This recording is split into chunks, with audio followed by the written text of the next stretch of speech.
Have you ever stopped to think about how your search engine just gets you, or how your phone can translate a language on the fly? Well, it all boils down to one massive challenge. How do you teach a machine what a word means? Today, we're going to go on a quest to map out the huge, invisible world of human language. And our journey, believe it or not, starts in a pretty unexpected place. So let's start here, with a smilodon. You know, the classic saber-toothed tiger. But millions of years ago, way down in South America, there was this other creature, the Thylacosmilus. Now, here's the crazy part. It was a marsupial, totally unrelated to the smilodon, but it had the exact same giant saber teeth. I mean, how is that even possible? Well, the answer is this amazing phenomenon called convergent evolution.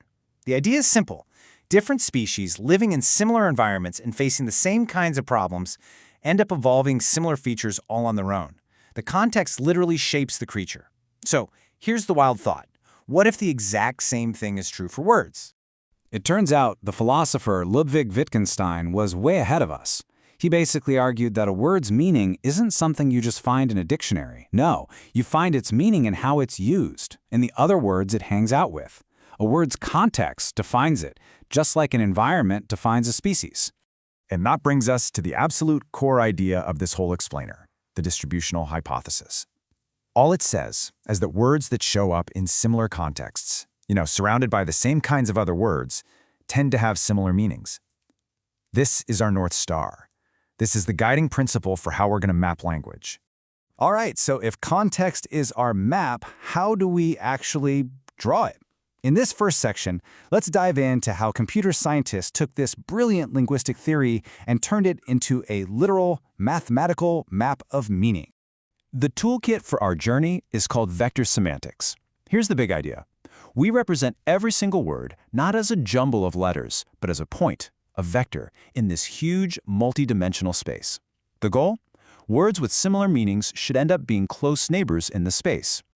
So where do we even begin? How do we get the coordinates for each word? I mean, how do we decide where to put king and queen and, cabbage on our brand new map? We can start with something surprisingly simple, a term document matrix. Look at this. Each row is a word, and each column is a document. In this case, one of Shakespeare's plays. The number in each little box is just a count. How many times does that word pop up in that play? So fool shows up 58 times in Twelfth Night. And just like that, each word is now a list of numbers, a vector, of its counts across these plays. And this is where it gets so cool. When you actually plot those vectors, look what happens. Even in this super simple 2D view, you can see the comedies As You Like It and Twelfth Night, they're bunched up together. Why? Because they share a similar vibe. They use words like fool and wit, way more than words like battle. We've just created our first tiny little map of meaning. But of course, just counting words has a pretty big flaw. It's a great first draft of our map, for sure, but we're going to need a better compass to navigate this space accurately. Let's see how we can fine-tune this thing. So here's the problem. Really common words like good or the, they show up everywhere. In our Shakespeare example, the word good appears a whole bunch in all the plays. It doesn't actually help us tell a comedy from a tragedy. These words are just noise, and they're making our map kind of fuzzy. So we need a smarter way to count. And that's where this really clever technique called TF-IDF comes in. It's a bit of a balancing act. First, you've got term frequency, or TF, which is just what we were doing, how often a word shows up in one document. But, and this is the key, we weigh that against something called inverse document frequency, or IDF. That's a fancy way of saying how rare and special is this word across all the documents. Common words get a low score, and rare words get a high one. Now check out the result. This is what's so interesting. After we apply TF-IDF, look what happened. The scores for that noisy word good have plummeted down to 0. Why? Because it appeared in every single play, so it wasn't special. Meanwhile, a word like battle, which is much more specific to the history plays, it gets to keep a higher, more meaningful score. Our map is getting way, way sharper. So this TF-IDF method creates what we call sparse vectors. They're called sparse because they are super long, they have a spot for every single word in the dictionary, and they're mostly filled with zeros. But the next giant leap in mapping meaning was to create something new, dense vectors, which we now call embeddings. These are much, much shorter. They have very few zeros and, get this, they're created not by counting, but by predicting. And here's what that new kind of map looks like. It's beautiful, right? In this space, words don't just exist as points. They form these incredible, meaningful neighborhoods. You can literally see a cluster of positive words like amazing and wonderful hanging out together, a whole different cluster for negative words, and another one for all the neutral words. This is a much richer, much more intuitive map of meaning. Okay, so now that we have this incredibly powerful new kind of map, what can we actually do with it? Let's explore how these dense embeddings are made and how they're used out there in the real world. A famous algorithm called word2vec uses this really slick trick. Instead of just counting words that appear together, it trains a simple model to play a game. Given a word like apricot, is the word jam likely to show up nearby? Or is it aardvark? Now, we don't actually care if the model gets it right. The magic is that the internal numbers, the weights that the model learns to make these predictions, become the dense word vectors themselves. It's so clever.